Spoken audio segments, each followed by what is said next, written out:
Hi everyone.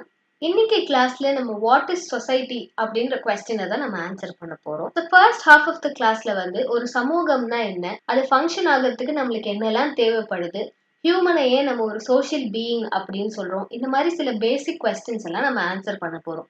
So இந்த கிளாஸோட second ஹாஃப்ல வந்துட்டு நம்ம கரண்ட் அஃபேர்ஸ் பார்க்க போறோம். National events and international events அப்படின்னு பிரிச்சு தான் நம்ம பார்க்க போறோம். ஸோ நம்ம டைரக்டா வாட் இஸ் சொசைட்டி அப்படின்ற டாபிக் குள்ள போயிடலாம். ஸோ ஒரு ஹியூமன் பீயிங்கை டிஸ்கிரைப் பண்ணும்போது அவங்கள வந்து ஒரு சமூக உயிரினம் அப்படின்னு தான் சொல்லுவாங்க. ஸோ இதுக்கு என்ன அர்த்தம் அப்படின்னு பார்த்தீங்கன்னா, ஹியூமன் பீயிங்ஸ் வந்து எப்பவுமே வேற ஒரு ஹியூமன் பீயிங்கை சார்ந்து தான் வாழ்றாங்க. ஸோ அவங்க எப்பவுமே ஒரு ரிலேஷன்ஷிப் சீக் பண்ணி அவங்களுக்கு இருக்கிற சிமிலாரிட்டிஸ் மூலியமா தான் கனெக்ட் ஆகுறாங்க. ஸோ இப்போ நீங்க பிறந்ததுல இருந்தே பார்த்தீங்கன்னு வச்சுக்கோங்களேன், உங்களுக்கு வந்து ஃபர்ஸ்ட் தெரிகிற ஒரு குரூப் ஆஃப் பீப்புள் வந்து ஃபேமிலி தான். ஸோ அந்த ஃபேமிலி தான் வந்துட்டு உங்க சோஷியல் யூனிட் அப்படின்னு சொல்லுவாங்க. ஸோ இந்த மாதிரி குட்டி குட்டியா ஒரு சோஷியல் யூனிட் வந்து டெவலப் ஆகி ஒரு குரூப்பா ஃபார்ம் ஆகும்போது தான் உங்களுக்கு வந்து சொசைட்டின்ற ஒரு பெரிய யூனிட் வந்து ஃபார்ம் ஆகுது. அப்ப சொசைட்டி அப்படின்னா என்னன்னு நம்ம ஒரு டெஃபினிஷன் பார்க்கலாம். ஸோ சொசைட்டினா என்னதுன்னா, ஒரு குரூப் ஆஃப் பீப்புள் வந்து ஏதோ ஒரு சிமிலாரிட்டிக்காக கேதர் ஆகுறாங்க. ஸோ அந்த சிமிலாரிட்டியை வந்து நீங்க எப்படி டிஸ்கிரைப் பண்ணலாம்னா, அவங்களுக்கு வந்து பிளட் ரிலேஷன்ஷிப் இருக்கலாம், அவங்க ஃபேமிலியை தான் அப்படி சொல்றாங்க. இது போக வழி வழியா வந்து எல்லாரும் சமூகமா ஒரு ட்ரெடிஷன்ஸ் எல்லாம் ஃபார்ம் பண்ணுவாங்க, அதெல்லாம் ப்ராக்டிஸ் பண்றாங்க இல்லையா, அவங்கள கூட ஒரு சோஷியல் குரூப் அப்படின்னு நம்ம டிஸ்கிரைப் பண்ணலாம். ஸோ ஏதோ ஒரு சிமிலாரிட்டியை நோக்கி சோஷியல் ரிலேஷன்ஷிப்ஸ் எல்லாம் ஃபார்ம் பண்றாங்க இல்லையா, அந்த குரூப் ஆஃப் பீப்புளை தான் நம்ம சொசைட்டி அப்படின்னு சொல்றோம். ஸோ இந்த சொசைட்டிக்கு வந்து ஒரு அடிப்படையான ஸ்ட்ரக்சர், இப்போ நம்ம ஒரு பெரிய ஆப்ஜெக்ட் இருக்குன்னா அதுக்கு வந்து பேசிக் யூனிட் அப்படின்னு நம்ம ஆட்டம் சொல்றோம் இல்லையா. ஸோ அந்த மாதிரி ஒரு சொசைட்டிக்கு வந்து ஆட்டம் அப்படின்னு பார்த்தீங்கன்னா ஃபேமிலியை தான் நம்ம சொல்லுவோம். ஸோ ஹியூமன் நேச்சர் வந்து நீங்க பார்த்தீங்கன்னா ஏதோ ஒரு ரிலேஷன்ஷிப்பை தேடி தான் வந்து நம்ம சர்வைவ் ஆகிட்டு இருக்கோம். ஸோ அதுக்கு வந்து பேசிக்கா நம்மளுக்கு என்ன தேவைப்படுது அப்படின்னா ஒரு கோஆப்ரேஷன், நம்ம வந்து பீஸ்ஃபுல்லா வாழ்றதுக்கோ இல்ல வந்து கம்பேனியன்ஷிப் தேடுறதுக்கு தான் இந்த சோஷியல் ரிலேஷன்ஷிப் எல்லாம் நம்ம ஃபார்ம் பண்றோம். ஸோ அல்டிமேட்லி நம்மளுக்கு என்ன தேவைப்படுது அப்படின்னா அமைதியாகவும் நிம்மதியாகவும் வாழணும், பீஸ்ஃபுல்லா வாழணும். ஸோ இந்த ஒரு காரணத்தை நோக்கி தான் சோஷியல் ரிலேஷன்ஷிப்ஸ் எல்லாம் நம்மளுக்கு ஃபார்ம் ஆகுது. ஸோ இந்த சோஷியல் ரிலேஷன்ஷிப்ஸ் எல்லாம் படிக்கிறதுக்காக ஒரு ஸ்டடி இருக்கு. அந்த ஸ்டடியை தான் நம்ம சோஷியாலஜி அப்படின்னு சொல்றோம். ஸோ ஒரு சமூகம் வந்து இருக்கு அப்படின்னா அந்த சமூகத்துக்கு என்னெல்லாம் பிரச்சனைகள் வருது, அந்த பிரச்சனையெல்லாம் அந்த சமூகம் எப்படி ஃபேஸ் பண்ணுது, இந்த மாதிரியான விஷயங்களை எல்லாம் படிக்கிறது தான் சோஷியாலஜி அப்படின்னு சொல்லுவாங்க. ஸோ இப்படி என்னெல்லாம் ஒரு சமூகத்துல பிரச்சனைகள் வருதுன்னு தெரிஞ்சாதான் அதுக்கு ஏத்த மாதிரி கவர்மெண்ட்ல பாலிசிஸ் வந்து ஃப்ரேம் பண்ணி அதுக்கான சொல்யூஷன்ஸ் எல்லாம் வந்து நம்ம லார்ஜ் ஸ்கேல்ல கொண்டு வர முடியும். ஃபார் எக்ஸாம்பிள் இப்போ சொல்லணும்னு வச்சுக்கோங்களேன், இப்போ பெக்கரி அப்படின்னு ஒரு கான்செப்ட் இருக்கு இல்லையா. ஸோ நீங்க நிறைய இடத்துல பார்த்துருப்பீங்க, தெருவில் வந்து பிச்சை எடுக்கிறது இந்த மாதிரி எல்லாம் வந்து நிறைய மக்கள் வந்து எல்லா ஊர்லயும் இருக்காங்க. ஸோ இந்த மாதிரி ஒரு விஷயம் எங்க இருந்து வந்திருக்கோ, அதனால நம்மளுக்கு என்ன பாதிப்புகள் வரும், இது வந்து சொசைட்டியா நம்ம எப்படி ஃபேஸ் பண்ணலாம், இந்த மாதிரியான கனெக்ஷன்ஸ் எல்லாம் படிக்கிறது தான் சோஷியாலஜி அப்படின்னு சொல்றோம். ஸோ இப்போ நான் சோஷியாலஜினா என்ன, எதுக்கு சோஷியாலஜி படிக்கணும், இந்த மாதிரி கான்செப்ட்ஸ் எல்லாம் நான் சொன்னேன். அப்போ ஒரு சமூகத்துக்குள்ள ஒரு பர்சன் ஃபிட் இன் ஆகணும்னா அதுக்கு என்னெல்லாம் கேரக்டரிஸ்டிக்ஸ் இருக்கணும், ஸோ அந்த சமூகத்துல வந்து என்னெல்லாம் வந்து இருக்கணும் எலிமெண்ட்ஸ் எல்லாத்தையும் நம்ம இப்போ பிரீஃபா பார்க்க போறோம். ஸோ இப்போ நீங்க சொசைட்டி அப்படின்னு ஒரு குரூப் ஆஃப் பீப்புளை நீங்க டிஃபைன் பண்ணணும்னா அதுக்கு ஃபர்ஸ்ட் ஒரு குரூப் ஆஃப் பீப்புள் இருக்கணும். அந்த குரூப் ஆஃப் பீப்புளை நீங்க எப்படி டிஃபைன் பண்ணலாம், நீங்க ஒரு ஃபேமிலியா இருக்கலாம், இல்லைன்னா வந்துட்டு உங்களுக்கு ஷேர்டு பிலீஃப்ஸ் இருக்கலாம். இதுதான் ஃபர்ஸ்ட் விஷயம். செகண்ட் விஷயம் பாத்தீங்கன்னா, இந்த குரூப்பை வந்துட்டு தலைமை தாங்குறதுக்கு வந்து ஒரு பர்சன் தேவைப்படுது. அப்பதான் அந்த குரூப்ல வந்துட்டு ஒரு கண்ட்ரோல் இருக்கும், எல்லாருமே வந்து ஹார்மோனியஸா வாழ முடியும். ஸோ இங்க வந்து லா மெயின்டைன் பண்றதுக்கோ இல்ல டிசிப்ளின் மெயின்டைன் பண்றதுக்கோ வந்து ஒரு பர்சன் தேவைப்படுறாங்க.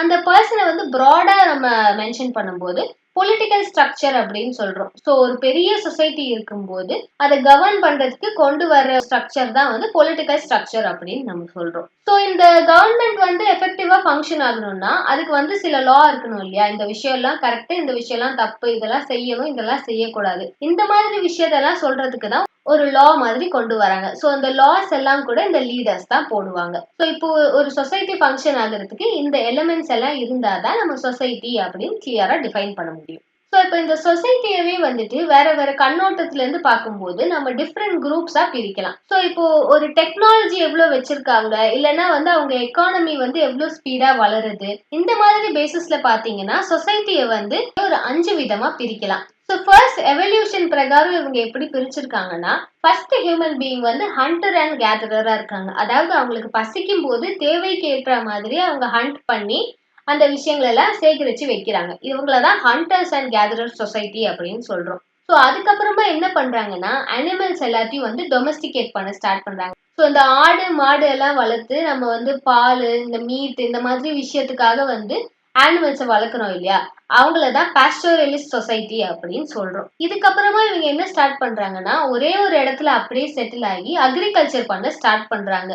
ஸோ இங்க கத்தி கோடாரி மாதிரி அயர்ன் டூல்ஸ் எல்லாம் கிடைக்குது இல்லையா, ஸோ இந்த அயர்ன் டூல்ஸை வச்சு இவங்க அக்ரிகல்ச்சர் பண்றவங்க தான் சிம்பிள் அக்ரேரியன் சொசைட்டி அப்படின்னு சொல்றோம். அக்ரேரியன்னா விவசாயம் பண்றவங்க தான் நம்ம டிஸ்கிரைப் பண்றோம். அட்வான்ஸ்ட் அக்ரேரியன் சொசைட்டினா இப்போ டெக்னாலஜிஸ் வந்து அக்ரிகல்ச்சருக்காக கொஞ்சம் டெவலப் பண்ணி அதை வந்து மெயின் ஆக்குபேஷனா பிராக்டிஸ் பண்றவங்கள தான் அட்வான்ஸ்ட் அக்ரேரியன் சொசைட்டி அப்படின்னு சொல்றோம். இதுக்கப்புறமா வர ஒரு ஸ்டேஜை தான் வந்து நம்ம இண்டஸ்ட்ரியல் சொசைட்டி அப்படின்னு சொல்றோம். ஸோ நம்ம லக்ஸரியா கம்ஃபர்டபுளா வாழ்றதுக்கு டெக்னாலஜிஸ் என்னெல்லாம் டெவலப் பண்ண முடியுமோ அது எல்லாத்தையும் டெவலப் பண்ணி வாழ்ற ஒரு சொசைட்டியை தான் இண்டஸ்ட்ரியல் சொசைட்டி அப்படின்னு நம்ம சொல்றோம். ஸோ இப்போ சொசைட்டியவே வந்து ஆந்த்ரோபாலஜிஸ்ட் வந்து வேற ஒரு கிளாசிபிகேஷன் வச்சு பாக்குறாங்க. ஆந்த்ரோபாலஜினா ஸ்டடி ஆஃப் ஹியூமன் எவல்யூஷன் அப்படின்னு சொல்லுவாங்க.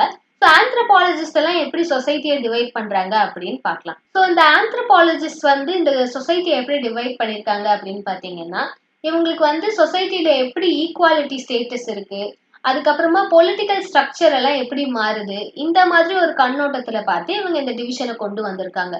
ஸோ அப்படி பார்க்கும்போது இவங்களும் ஃபர்ஸ்ட் டிஸ்கிரைப் பண்ற ஒரு குரூப் வந்துட்டு ஹண்டர் கேதரர் சொசைட்டி தான். ஸோ ஹண்டர் கேதர் சொசைட்டில இவங்க என்ன அப்சர்வ் பண்றாங்க அப்படின்னா, எல்லாருக்குமே சம உரிமை இருக்கு, ஈக்குவாலிட்டின்ற கான்செப்டை வந்து பிராக்டிஸ் பண்ணியிருக்காங்க. ஸோ இதுல இருந்து குட்டி குட்டி குரூப்ஸா வந்து இவங்க பிரிய ஆரம்பிக்கிறாங்க. ஸோ இந்த குரூப்ஸை தான் அவங்க நெக்ஸ்ட் ட்ரைபல் சொசைட்டிஸ் அப்படின்னு சொல்றாங்க. ஸோ இந்த ட்ரைபல் சொசைட்டிஸ் எப்படி இருக்குன்னா, கொஞ்சம் ஸ்ட்ராட்டிஃபிகேஷன் இருக்கு. பெரியவங்களை மதிச்சு பெரியவங்க சொல்றதுதான் வாழணும், அப்ப அவங்களுக்கு வந்து அதிகமான ஒரு ஸ்டேட்டஸ் தர்றது, இந்த மாதிரி வந்து கொஞ்சம் சோசியல் டிவிஷன்ஸ் வந்து வர ஸ்டார்ட் பண்ணுது. நெக்ஸ்ட் பாத்தீங்கன்னா சீஃப் டாம்ஸ் அப்படின்னு சொல்லுவாங்க. அதாவது ஒரு சீஃப் இருப்பாங்க, அந்த சீஃப் தான் வந்துட்டு ஒரு பொலிட்டிக்கல் லீடர் மாதிரி, அவங்க சொல்ற விஷயத்தை தான் எல்லாரும் கேட்டு வாழ்வாங்க. ஸோ இந்த சீஃப்டம் வந்து எப்படி ஸ்டார்ட் ஆகுது அப்படின்னா, இந்த ட்ரைபல் சொசைட்டிஸ் எல்லாருமே ஒரு 4-5 சொசைட்டி ஒன்று கூடும்போது ஒரு சீஃப்டம் வந்து ஸ்டார்ட் ஆகுது. அப்போ அந்த பொலிட்டிக்கல் ஸ்ட்ரக்சர் பாருங்களேன், இன்னும் வந்து நுணுக்கமா ஒரு பெரிய தலைவர் இருப்பாங்க, அவங்களுக்கு கீழே ஒரு 4 தலைவர்கள், அந்த தலைவர்களுக்கு கீழே ஒரு ட்ரைப் இருக்கும். ஸோ இந்த மாதிரி வந்து ஒரு ஸ்ட்ராட்டிஃபிகேஷன் வந்து ஸ்டார்ட் ஆகுது. இதுக்கப்புறம் தான் வந்து சிவிலைசேஷன் அப்படின்ற ஒரு நாகரிகம் ஸ்டேஜ் வந்து ஸ்டார்ட் ஆகுது. ஸோ இந்த நாகரிகத்துல நீங்க பாத்தீங்கன்னா நிறைய தலைவர்கள் இருப்பாங்க, அந்த மக்கள் எல்லாம் ஆட்சி செய்யறதுக்காக டிஃப்ரெண்ட் டிஃப்ரெண்ட் மினிஸ்ட்ரிஸ் மாதிரி எல்லாம் கொண்டு வந்திருப்பாங்க. ஸோ அப்போ இவ்வளோ விஷயம் நம்ம சொன்னோம். இந்த சொசைட்டி எல்லாம் இருக்கிறதுனால நம்மளுக்கு என்ன யூஸ் அப்படின்றது தான் நம்ம லாஸ்ட் கொஸ்டினா பார்க்குறோம். ஸோ இப்போ ஒரு சொசைட்டின்னு இருக்கும்போது எல்லாருமே ஒற்றுமையா நம்மளுக்கு இதுதான் வேணும், இதுதான் வேண்டாம் அப்படின்னு நம்ம எல்லாருமே வந்து மற்றவங்களோட ரைட்ஸை வந்து ரெஸ்பெக்ட் பண்ணி வாழ ஸ்டார்ட் பண்ணுவோம். அதே மாதிரி ஒரு சொசைட்டில வந்து என்ன அக்செப்டட் பிஹேவியர், எதெல்லாம் தப்பு அப்படின்னு நம்மளே வந்து நம்மளுக்கான வரைமுறைகளை கொண்டு வரும். ஸோ எல்லாருமே ஒப்புக்கொள்ற மாதிரி ஒரு ரூல்ஸ் கொண்டு வரணும்னா அதுக்கு வந்து ஒரு சொசைட்டி தேவைப்படுது. ஸோ அல்டிமேட்லி சொசைட்டியை வந்து பீஸ் நோக்கி தான் வந்து போகுது அப்படின்ற மாதிரி சோசியாலஜிஸ்ட் வந்து முன்னெடுத்து வைக்கிறாங்க. ஸோ இதுதான் வந்து சொசைட்டிக்கான ஒரு இன்ட்ரடக்ஷனா நம்ம இந்த கிளாஸ்ல பார்க்குறோம். தேங்க்யூ.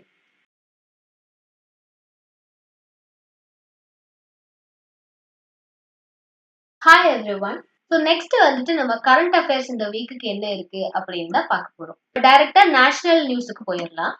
ஃபர்ஸ்ட் நியூஸ் நீங்க பாத்தீங்கன்னா, இந்தியா வந்துட்டு குளோபல் ஜெனரேட்டிவ் ஏஐல வந்துட்டு 5th ரேங்க் வாங்கியிருக்கு. ஸோ இந்த ரிப்போர்ட்டை யார் இஷ்யூ பண்றா, இதனால நம்மளுக்கு என்னெல்லாம் பெனிஃபிட்ஸ் இருக்கு, நம்ம எங்க லேக் ஆகுறோம், இந்த மாதிரி கொஸ்டின்ஸ் எல்லாம் நம்ம இப்ப ஆன்சர் பண்ணலாம். ஸோ ஃபர்ஸ்ட் இன்னைக்கு நியூஸே என்னதுன்னு பாத்தீங்கன்னா, இந்தியா வந்துட்டு 5th ரேங்க் வாங்கியிருக்கு ஜெனரேட்டிவ் ஏஐ இனோவேஷன்ஸ்ல.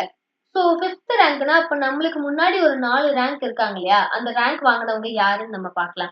ஸோ ஃபர்ஸ்ட் ரேங்க்ல வந்து டாப்ல இருக்கிறது சைனா, செகண்ட்ல வந்து யுனைடெட் ஸ்டேட்ஸ், தேர்ட்ல வந்துட்டு கொரியா இருக்காங்க, ஃபோர்த் பிளேஸ்ல வந்து ஜப்பான் இருக்காங்க. ஸோ இந்தியா வந்துட்டு 5th பிளேஸ்ல இருக்கு அப்படின்னு நம்மளுக்கு தெரிய வருது. ஸோ இந்த ரிப்போர்ட்டை வந்து யார் ரெடி பண்றாங்க அப்படின்னா, வேர்ல்ட் இன்டெலெக்சுவல் ப்ராப்பர்ட்டி ஆர்கனைசேஷன் அப்படின்ற ஒரு ஆர்கனைசேஷன் தான். இந்த ஆர்கனைசேஷன் வந்துட்டு யுனைடெட் நேஷன்ஸோட ஒரு பார்ட் தான். ஸோ இந்தியால இந்த இன்னோவேஷன்ஸ்க்கு வந்து மெயினா கான்ட்ரிபியூட் பண்ணியிருக்கிறவங்க யாருன்னு பாத்தீங்கன்னா மைக்கோ ரோபோட்டிக்ஸ் அப்படின்ற ஒரு கம்பெனியும் டாடா கன்சல்டன்சி சர்வீசஸ் அப்படின்ற ஆர்கனைசேஷன். ஸோ இந்த ரெண்டு ஆர்கனைசேஷன்ஸ் தான் நம்மளுக்கு வந்து ஜென்ரேட்டிவ் ஏஐ இன்னோவேஷன்ல இந்தியாவுக்கு வந்து ஹெல்ப் பண்ணியிருக்காங்க. ஸோ ஜென்ரேட்டிவ் ஏஐ அப்படின்னா என்னன்னு நம்ம பார்க்கலாம். ஜென்ரேட்டிவ் ஏஐனா AI stands for artificial intelligence. நீங்க கொடுக்குற இன்புட்ஸ் வச்சு அது புதுசா வந்து ஒரு அவுட்புட்டை ஜென்ரேட் பண்ணும். ஸோ அதுக்குன்னு ஒரு டேட்டா பேஸ் வந்து அதுக்கு இருக்கும். அந்த டேட்டா பேஸை யூட்டிலைஸ் பண்ணி நீங்க கொடுக்குற இன்புட்டுக்கு வந்து அது வந்து இமேஜ் டெக்ஸ்ட் நீங்க என்ன ரிக்வெஸ்ட் பண்ணியிருக்கீங்களோ அதுக்கு ஏற்ற மாதிரி டேட்டாவை வந்து அது கொடுக்கும். ஸோ நம்மளுக்கு வந்து ஓப்பன் ஏஐ அப்படின்னு ஒரு லார்ஜ் கம்பெனியை பத்தி தெரியும். இவங்க தான் வந்து சாட் ஜிபிடி அப்படின்ற ஒரு ஏஐ வந்து லான்ச் பண்ணியிருக்காங்க. ஸோ சாட் ஜிபிடியோட ஃபுல் ஃபார்ம் பார்த்தீங்கன்னா ஜென்ரேட்டிவ் ப்ரீ ட்ரைன் டிரான்ஸ்ஃபார்மர் அப்படின்றது தான். ஸோ இந்த சாட் ஜிபிடி எப்படி ஃபங்க்ஷன் ஆகுதுன்னு பார்த்தீங்கன்னா ஆல்ரெடி இருக்கிற டேட்டாஸை வச்சு இது வந்து இன்ஃபர்மேஷன் வந்து நம்மளுக்கு கொடுக்குது. ஸோ இந்த மாதிரி ஏஐ வந்து எந்தெந்த ஃபீல்ட்ல யூஸ் பண்றாங்க அப்படின்னு பார்த்தீங்கன்னா இப்போ நீங்க ஏதாவது ஒரு வெப்சைட் குள்ள போனீங்கன்னா கஸ்டமர் சப்போர்ட்காக இந்த கார்னர்ல வந்து ஒரு குட்டி டால் மாதிரி இருக்கும், how May I assist you அப்படின்னு. ஸோ அதுகிட்ட நீங்க சேட் பண்ணீங்கன்னா அது வந்து உங்களுக்கு ரெஸ்பான்ஸ் வந்து ஜென்ரேட் பண்ணி கொடுக்கும் இல்லையா. ஸோ இந்த மாதிரி கஸ்டமர் சர்வீஸ், ஃபேஷன், டிசைனிங் இந்த மாதிரி நிறைய செக்டார்ஸ்ல வந்துட்டு ஜென்ரேட்டிவ் ஏஐ யூஸ் பண்றாங்க. ஸோ இப்போ இந்தியாவோட பொசிஷன் அப்படின்னு நீங்க பாத்தீங்கன்னா வெறும் 3% ஆஃப் பேட்டன்ஸ் தான் வந்து இந்தியா வச்சிருக்கு குளோபலி. ஆனா சைனாவை நீங்க பாருங்களேன், ஃபர்ஸ்ட் பிளேஸ்ல இருக்கு. அதே மாதிரி அது 50% ஆஃப் ஷேர்ஸ் வந்து பேட்டன்ஸ் வச்சிருக்கு. ஸோ இந்த பேட்டன்ஸ் வச்சிருக்கிறதால என்ன யூஸ்னு நீங்க பாத்தீங்கன்னா இப்போ நீங்களே ஒரு இன்வென்ஷன் பண்றீங்கன்னு வச்சுக்கோங்களேன். ஸோ ஒரு பாட்டு எழுதுறீங்க, இல்லைன்னா வந்து ஏதாவது ஒரு கேட்ச் ஃப்ரேஸ் மாதிரி நீங்க யூஸ் பண்றீங்க அப்படின்னா அந்த கேட்ச் ஃப்ரேஸ் எல்லாத்தையும் வந்து உங்க பேர்ல நீங்க ரெஜிஸ்டர் பண்ணி வச்சுக்கிட்டீங்கன்னா அதை வேற யாராவது உங்க பெர்மிஷன் இல்லாம யூஸ் பண்ணும்போது நீங்க வந்து கோர்ட்ல போய் அதை சேலஞ்ச் பண்ணலாம். ஸோ இந்த மாதிரி சில பெனிஃபிட்ஸ் எல்லாம் வந்து ஒரு பேட்டன்ட் வாங்குறதுனால இருக்கு. ஸோ இதனாலதான் வந்து ஜென்ரேட்டிவ் ஏஐக்கு பேட்டன்ட் வாங்குறது எவ்வளவு முக்கியமா இருக்கு அப்படின்னு இந்த நியூஸ் மூலியமா எம்பசைஸ் பண்றாங்க. ஸோ நெக்ஸ்ட் நீங்க பாத்தீங்கன்னா இந்தியாவும் டாய்வானும் வந்துட்டு ஒரு ஆர்கானிக் ப்ராடக்ட் ட்ரேட் அப்படின்ற ஒரு அக்ரிமெண்ட்டுக்குள்ள போறாங்க. ஸோ அப்போ இந்தியாவுக்கும் டாய்வானுக்கும் இதுக்கு முன்னாடி என்ன ரிலேஷன்ஷிப் இருந்துச்சு, இப்போ வந்துட்டு இந்த ட்ரேடு அக்ரிமெண்ட்னால நம்மளுக்கு என்னெல்லாம் பெனிஃபிட்ஸ் கிடைக்கும் அப்படின்னு ஒரு குட்டி ரவுண்ட் அப் மாதிரி பார்த்துக்கலாம். ஸோ தாய்வான் அப்படின்றது வந்து ஒரு one of the Asian countries. சைனாக்கு கிட்ட தான் இந்த தாய்வான் அப்படின்ற இடம் இருக்கு. ஸோ இது வந்து பேசிக்லி ஒரு ஐலண்ட் கண்ட்ரி மாதிரி தான். தாய்வானுக்கு கேபிட்டல் என்னதுன்னு பாத்தீங்கன்னா தாய்பே அப்படின்ற ஒரு பிளேஸ் தான். ஸோ இப்போ இந்த நியூஸ் என்னது அப்படின்னு பாத்தீங்கன்னா இந்த அக்ரிமெண்ட்னால வந்துட்டு நம்மளுக்கும் தாய்வானுக்கும் வந்து ஒரு ட்ரேட் ரிலேஷன்ஷிப் எஸ்டாப்ளிஷ் பண்றாங்க. இதுக்கு முன்னாடி இந்தியாவுக்கும் தாய்வானுக்கும் வந்து எந்த விதமான ட்ரேட் அக்ரிமெண்ட்ஸும் கிடையாது. ஸோ அப்ப இதுதான் வந்து அவங்க என்டர் ஆகுற ஃபர்ஸ்ட் அக்ரிமெண்ட். இந்த அக்ரிமெண்ட்டுக்கு பேரு பாத்தீங்கன்னா India Taiwan mutual recognition agreement அப்படின்றது தான். ஸோ இதை வந்துட்டு ஜூலை 8 வந்து ஸ்டார்ட் பண்ணியிருக்காங்க. இது பேசிக்லி என்ன பண்றதுக்காக ஸ்டார்ட் பண்ணியிருக்காங்க அப்படின்னா ஆர்கானிக் ஃபார்மிங் அப்படின்னு சொல்லுவாங்க இல்லையா. ஸோ நேச்சுரல் ரிசோர்சஸ் வச்சு விவசாயம் பண்ணி ஃபர்டிலைசர்ஸ் எதுவுமே யூஸ் பண்ணாம இந்த மாதிரி பண்ற விவசாயத்தினால வர கிராப்ஸ் ப்ராடக்ட்ஸ் எல்லாத்தையும் வந்துட்டு நம்ம சேல் பண்ண போறோம். இந்த சேல் பண்ண கூட்ஸை வந்து தாய்வானுக்கு கொண்டு போய் அதை வந்துட்டு அந்த மக்கள் வந்து யூஸ் பண்றாங்க. அதே மாதிரி தாய்வான்ல ப்ரொடியூஸ் பண்ற ஆர்கானிக் கூட்ஸ் எல்லாத்தையும் வந்து இந்தியாவுக்கு கொண்டு வந்து நம்ம பிசினஸ் பண்றோம். ஸோ இதனால என்ன பெனிஃபிட்னு பாத்தீங்கன்னா ரெண்டு பேருக்குமே எக்கனாமிக் ரிலேஷன்ஷிப் வந்து இப்போ ஃபார்ம் பண்ணியிருக்கோம். அதே மாதிரி நம்மளுக்கு வந்து கன்சியூமர் சாய்ஸ் வந்து எக்ஸ்பேண்ட் பண்றோம் இல்லையா. ஸோ இப்போ உங்களுக்கு வெறும் 2 பிராண்ட் வச்சுமே இதுல இருந்து சூஸ் பண்ணுங்க அப்படின்னு சொல்லாம கன்சியூமருக்கு வந்து ஒரு வெரைட்டி வந்து கிரியேட் பண்ணணும் அப்படின்றதுனால கூட்ஸ் வந்து நம்ம இம்போர்ட் பண்றோம். ஸோ இந்தியால வந்துட்டு இந்த இம்போர்ட் பண்ற கூட்ஸ் வந்து ஸ்டாண்டர்டா இருக்கா அப்படின்னு செக் பண்றதுக்காக ஒரு ஆர்கனைசேஷன் இருக்கு. அந்த ஆர்கனைசேஷன் பேர் என்னதுன்னா agricultural and processed food products export development authority, ஷார்ட்டா APEDA அப்படின்னு சொல்லுவாங்க. ஸோ தாய்வானுக்கும் வந்து அந்த மாதிரி ஒரு ஆர்கனைசேஷன் இருக்கு. அந்த ஆர்கனைசேஷன் பேர் பாத்தீங்கன்னா அக்ரிகல்ச்சர் அண்ட் ஃபுட் ஏஜென்சி அப்படின்றது தான். ஸோ நெக்ஸ்ட் நியூஸ் நம்ம பார்த்தோம்னா டாக்டர் சௌமியா சுவாமிநாதனை வந்துட்டு பிரின்சிபல் அட்வைசரா அப்பாயிண்ட் பண்ணியிருக்காங்க. எங்க அப்பாயிண்ட் பண்ணியிருக்காங்கன்னு பாத்தீங்கன்னா டிபி எலிமினேஷன் ப்ரோக்ராம்க்கு அப்பாயிண்ட் பண்ணியிருக்காங்க. ஸோ அப்போ டிபினா என்னது, அதோட எலிமினேஷன் வந்து இப்போ இந்த டைம்ல எதுக்கு இம்பார்ட்டண்டா இருக்கு, சௌமியா சுவாமிநாதன் யாரு, இந்த மாதிரி விஷயத்தெல்லாம் நம்ம இப்ப பார்க்கலாம். ஸோ சௌமியா சுவாமிநாதன் அப்படின்றவங்க வந்து MS சுவாமிநாதனுடைய டாக்டர். உங்களுக்கு வந்து ஃபாதர் ஆஃப் கிரீன் ரெவல்யூஷன் தெரியும் இல்லையா, MS சுவாமிநாதன். ஸோ அவங்களோட டாட்டர் தான் வந்துட்டு டாக்டர் சௌமியா சுவாமிநாதன். இவங்க வந்துட்டு இப்போ டிபி ப்ரிவென்ஷன் அண்ட் கண்ட்ரோலுக்காக ஒரு போர்டு இருக்கு. அந்த போர்டுக்கு வந்து பிரின்சிபல் அட்வைசரா அப்பாயிண்ட் பண்ணப்பட்டிருக்காங்க. டிபின்னா வந்துட்டு டியூபர்குலோசிஸ் அப்படின்ற ஒரு பாக்டீரியல் டிசீஸ் தான். சோ இந்த டிபியை காஸ் பண்ற ஒரு பாக்டீரியாக்கு பேர் என்னன்னு பாத்தீங்கன்னா மைக்கோபாக்டீரியம் டியூபர்குலோசிஸ் அப்படின்றதுதான். சோ அப்போ இதுக்கு வந்து ப்ரிவென்ஷனா வந்து ஒரு வேக்சின் வந்து சின்ன வயசுல போடுவாங்க. அந்த வேக்சினுக்கு பேர் பாத்தீங்கன்னா பிசிஜி வேக்சின் அப்படின்னு சொல்லுவாங்க. இதுதான் வந்து டியூபர்குலோசிஸ் பத்தி தெரிஞ்சுக்க வேண்டிய பேசிக்கான விஷயம். இப்போ நம்ம நியூஸ்க்குள்ள டைரக்டா போயிடலாம். சோ இந்த அப்பாயின்மெண்ட் வந்து டாக்டர் சௌமியா சுவாமிநாதனுக்கு வந்து இந்த அப்பாயின்மெண்ட்டை யாரு இஷ்யூ பண்ணிருக்காங்க அப்படின்னா ministry of health and family welfare.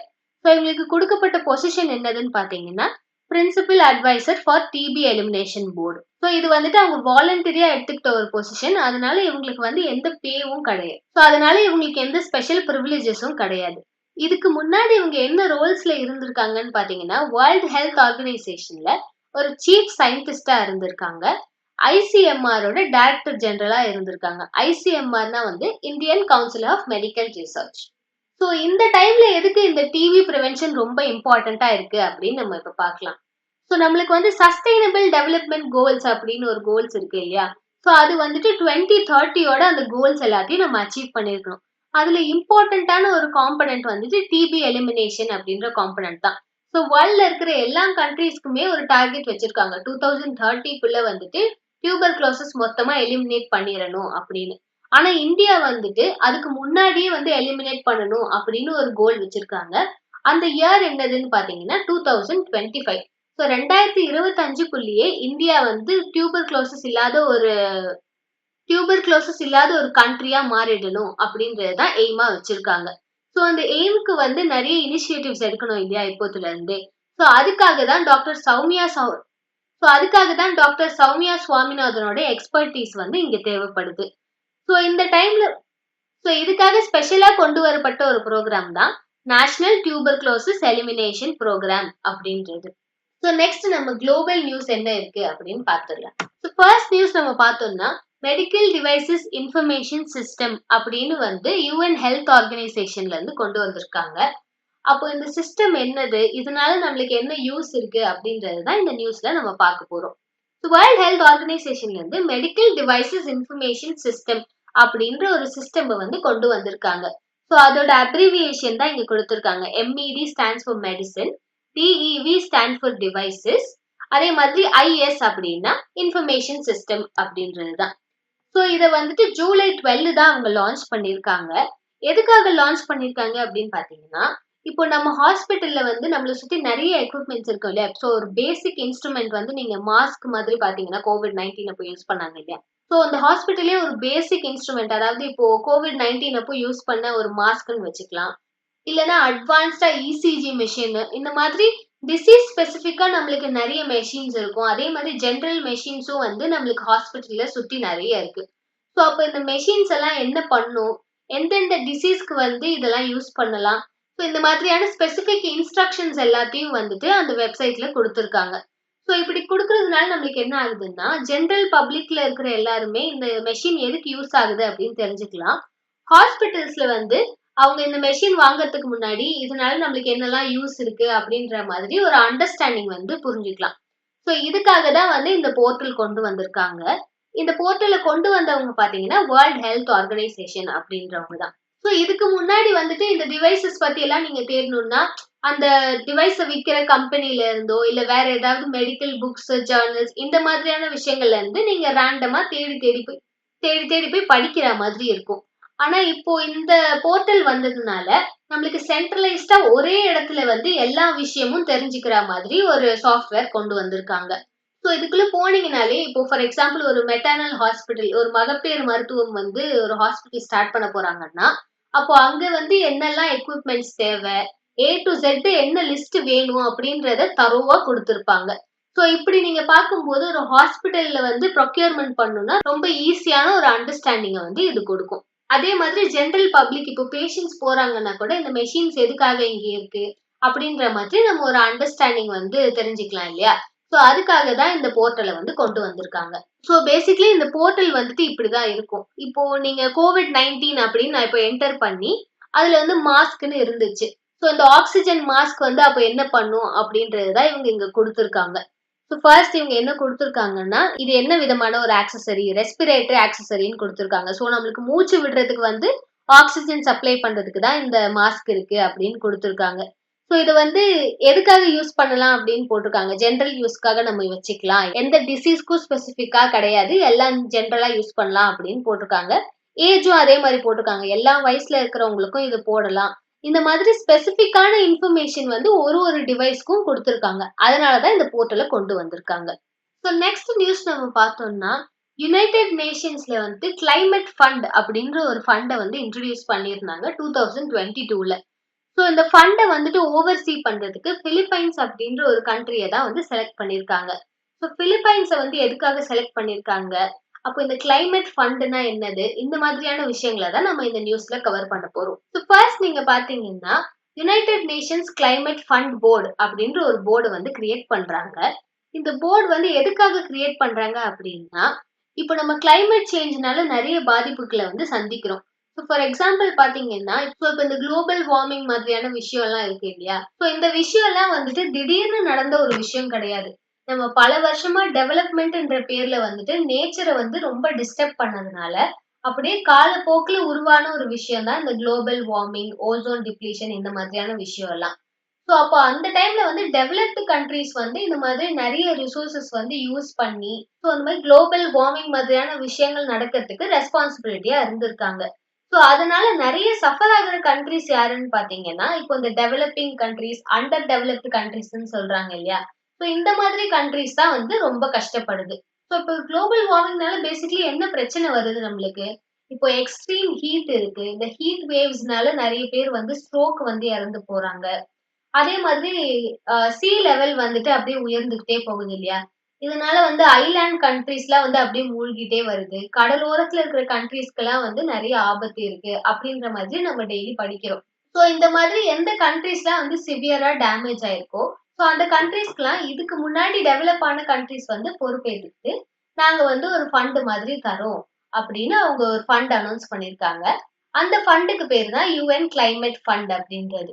So அந்த ஃபண்டை யார் ஓவர்சீ பண்ண போறாங்க அப்படின்னா, பிலிப்பைன்ஸ் அப்படின்ற கண்ட்ரி தான். சோ இந்த பிலிப்பைன்ஸ் வந்து ஓவர்சீ பண்றது எதுக்காக இவ்வளவு முக்கியமா இருக்கு அப்படின்னு பாத்தீங்கன்னா, பிலிப்பைன்ஸ் வந்துட்டு பேசிக்கலி ஒரு ஐலேண்ட் கண்ட்ரி. சோ அந்த ஐலேண்டை சுத்தி தண்ணி இருக்கிறதுனால குளோபல் வார்மிங் காரணமா வந்து கடல் மட்டம் உயர்ந்துகிட்டே வந்து உங்களுக்கு நிறைய பிரச்சனைகள்லாம் வரும். சோ இந்த மாதிரி நிறைய கண்ட்ரீஸ்க்கும் வந்து இருக்கு இல்லையா ஏசியால. ஸோ ஏசியால இருந்து ஒரு கண்ட்ரி வந்துட்டு ரெப்ரசென்ட் பண்ணி போகுது அப்படின்ற மாதிரி ஒரு சிக்னிஃபிகன்ட் ஸ்டாண்ட்ஸ் தான் வந்து பிலிப்பைன்ஸ்க்கு வந்து கிடைச்சிருக்கு.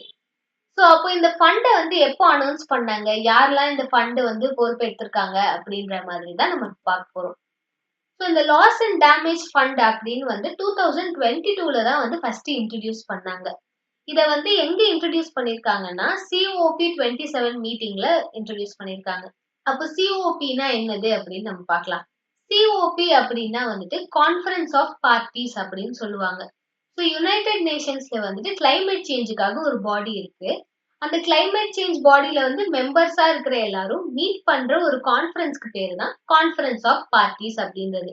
அப்போ அந்த யுனைடெட் நேஷன்ஸோட கிளைமேட் சேஞ்ச் பாடிக்கு பேர் என்னதுன்னா UNFCCC அப்படின்னு சொல்லுவாங்க. அதாவது United Nations framework convention on climate change அப்படின்னு. ஸோ இந்த யுஎன்எஃப்சிசில மெம்பர்ஸா இருக்கிறவங்க எல்லாம் மீட் பண்ற ஒரு கான்ஃபரன்ஸ்க்கு பேரு தான் கான்ஃபரன்ஸ் ஆஃப் பார்ட்டிஸ் அப்படின்றது. ஸோ இந்த கான்ஃபரன்ஸ் ஆஃப் பார்ட்டிஸ் வந்துட்டு 2022ல ஈஜிப்ட்ல நடந்துச்சு.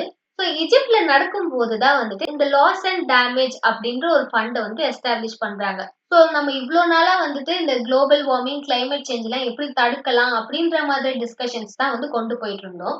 ஆனா ஆல்ரெடி டேமேஜ்னால சஃபர் ஆகுற மக்களுக்கு வந்து நம்ம எப்படி வந்து ஃபண்ட் கொடுக்கலாம், அவங்களுக்கு எப்படி ஹெல்ப் பண்ணலாம், இந்த மாதிரியான விஷயங்கள் டிஸ்கஸ் பண்ணி லாஸ் அண்ட் டேமேஜ் ஃபண்ட் அப்படின்ற ஒரு ஃபண்டை வந்து கொண்டு வராங்க. அப்ப இந்த ஃபண்டை யார் கொடுக்குறா அப்படின்னு பாத்தீங்கன்னா, டெவலப்டு நேஷன்ஸ்னு இருக்காங்க இல்லையா, ஆல்ரெடி டெவலப்மெண்ட் அட்டைன் பண்ணி இப்போ ஒரு பெரிய எக்கனாமிக் பவரா இருக்கிற சில கண்ட்ரிஸ் எல்லாமே தான் இந்த யுனைடெட் நேஷன் கிளைமேட் ஃபண்டுக்கு வந்து சப்போர்ட் பண்றாங்க. ஸோ அப்படி யார் சப்போர்ட் பண்றா மெயினா அப்படின்னு பாத்தீங்கன்னா, யுனைடெட் ஸ்டேட்ஸ் ஆஃப் அமெரிக்கா கூட ஒரு மெம்பரா இருக்காங்க. ஸோ இப்போ யுனைடெட் ஸ்டேட்ஸ் வந்துட்டு ஒரு மெம்பரா இருக்கிறதுனால என்ன நம்மளுக்கு ஒரு கன்சர்ன்னு பாத்தீங்கன்னா, எல்லா கண்ட்ரீஸ்க்கும் வந்து ஈக்குவலா அந்த ஃபண்ட் போய் சேருமா, அவங்க வந்து எதுலயும் இன்ஃப்ளூயன்ஸ் பண்ணாம இருப்பாங்களா, இந்த மாதிரி சில கன்சர்ன்ஸ் எல்லாம் வந்துட்டு மெம்பர் கண்ட்ரீஸ் வந்து முன்னெடுத்து வைக்கிறாங்க. அதே மாதிரி இன்னொரு பிரச்சனை இங்க என்ன இருக்கு அப்படின்னு பாத்தீங்கன்னா, இப்போ இந்த ஃபண்ட் வந்து குடுக்கணும்னா, அதுக்கு சில ரூல்ஸ் எல்லாம் இருக்கணும் இல்லையா? அந்த ரூல்ஸ் எல்லாம் வந்து அவங்க ஃப்ரேம் பண்ணிட்டு தான் பிலிப்பைன்ஸ் வந்து இதுக்கு பதவி ஏத்துக்க முடியும். சோ அந்த ரூல்ஸே வந்து இன்னும் நம்ம செட் பண்ணல. இதுக்கப்புறம் தான் வந்துட்டு பிலிப்பைன்ஸ் வந்து பதவி ஏத்துக்க முடியும். சோ இந்த டைம் எல்லாம் டிலே ஆயிட்டே போறதால ஃபண்ட் வந்து கரெக்ட்டா போய் இன்னும் சேராது. சேருமா இல்லையா? இந்த மாதிரி டவுட்ஸ் எல்லாம் வந்து மெம்பர் கண்ட்ரீஸ்க்கு இருக்கு. ஓகேவா? சோ இப்ப இந்த கான்ஃபரன்ஸ் ஆஃப் பார்ட்டிஸ் பத்தி நம்ம பார்த்தோம் இல்லையா? இது வந்து 2022ல தான் இந்த ஃபண்ட் கொண்டு வந்திருக்காங்கன்னு நம்ம பார்த்தோம். அது வந்துட்டு எகிப்ட்ல நடந்துச்சு நம்மளுக்கு. அதே மாதிரி COP28 வந்துட்டு துபாய்ல நடந்துச்சு 2023ல. COP29 பாத்தீங்கன்னா, இப்போ நவம்பர் மந்த் நடக்க போகுது. அசர்பைஜான் அப்படின்ற ஒரு இடத்துல தான் இது நடக்க போகுது. ஓகேவா? சோ இதெல்லாம் நீங்க பேசிக்கா தெரிஞ்சுக்க வேண்டிய சில விஷயங்கள். நெக்ஸ்ட் நியூஸ் நம்ம பார்த்தோம்னா, மலேரியாக்காக ஒரு வேக்சின் வந்து ஃபார்ம் பண்ணியிருக்காங்க. ஸோ இந்த வேக்சின்ஸ் வந்துட்டு ஃபர்ஸ்ட் கோட் டைவரி அப்படின்ற ஒரு ஆப்பிரிக்கன் கண்ட்ரிக்கு தான் போய் சேர்ந்திருக்கு. ஸோ எதுக்காக இந்த வேக்சின் வந்து லான்ச் பண்ணியிருக்காங்க? யார் லான்ச் பண்ணியிருக்காங்க? அப்படின்ற நியூஸ் தான் நம்ம இப்ப பார்க்க போறோம். So serum institute of India அப்படின்ற ஒரு இன்ஸ்டிடியூட்டும், யுனிவர்சிட்டி ஆஃப் ஆக்ஸ்போர்டும் சேர்ந்து டெவலப் பண்ண ஒரு வேக்சின் தான் இந்த மலேரியா வேக்சின். இது வந்துட்டு சின்ன வயசுலயே 0 to 23 மந்த்ஸ் இருப்பாங்க இல்லையா? அந்த வயசுல இருக்கிற குழந்தைங்களுக்கு தான் இது ஃபர்ஸ்ட் போட போறாங்க. ஸோ ஃபர்ஸ்ட் வந்து 2024ல 15 ஆப்பிரிக்கன் கண்ட்ரீஸ்க்கு மட்டும் இது குடுக்க போறாங்க. ஸோ இப்படி ஒரு வேக்சின் வந்து ரோல் அவுட் பண்ண போறாங்கன்னா, வேர்ல்ட் ஹெல்த் ஆர்கனைசேஷன் கிட்ட அப்ரூவல் வாங்கணும். ஸோ அப்ரூவல் வாங்குறதுக்கு முன்னாடியே வந்துட்டு இவங்க ட்ரையல்ஸ், டெஸ்டிங், ஹியூமன் டெஸ்டிங் இந்த மாதிரி நிறைய ஸ்டேஜஸ் எல்லாம் கிராஸ் பண்ணாதான் வேர்ல்ட் ஹெல்த் ஆர்கனைசேஷன் வந்து அப்ரூவல் குடுப்பாங்க. ஸோ அப்ரூவல் குடுத்ததுக்கு அப்புறமா இந்த இயர் வந்துட்டு 15 ஆப்பிரிக்கன் கண்ட்ரீஸ்க்கு வந்து குடுக்க போறாங்க. ஸோ இதுல என்ன ஸ்பெஷாலிட்டி அப்படின்னு பாத்தீங்கன்னா, இது வந்து ரொம்ப காஸ்ட்லியா இல்லாம, இத வந்துட்டு ரொம்ப காஸ்ட் எஃபெக்டிவான ஒரு ரேட்ல வந்து குடுக்குறாங்க. எப்பவுமே மெடிசின்ஸ் வந்து ரொம்ப காஸ்ட்டா இருக்கிறதுனால, அது நெறைய பேருக்கு வந்து ஆக்சஸபிளா இருக்காது. ஆனா இத வந்து சின்ன வயசுலயே பசங்களுக்கு குடுத்து, அவங்கள வந்து மலேரியால இருந்து ரெசிஸ்டன்ட்டா இருக்கிற மாதிரி ஒரு வேக்சின் தயார் பண்ணியிருக்காங்க.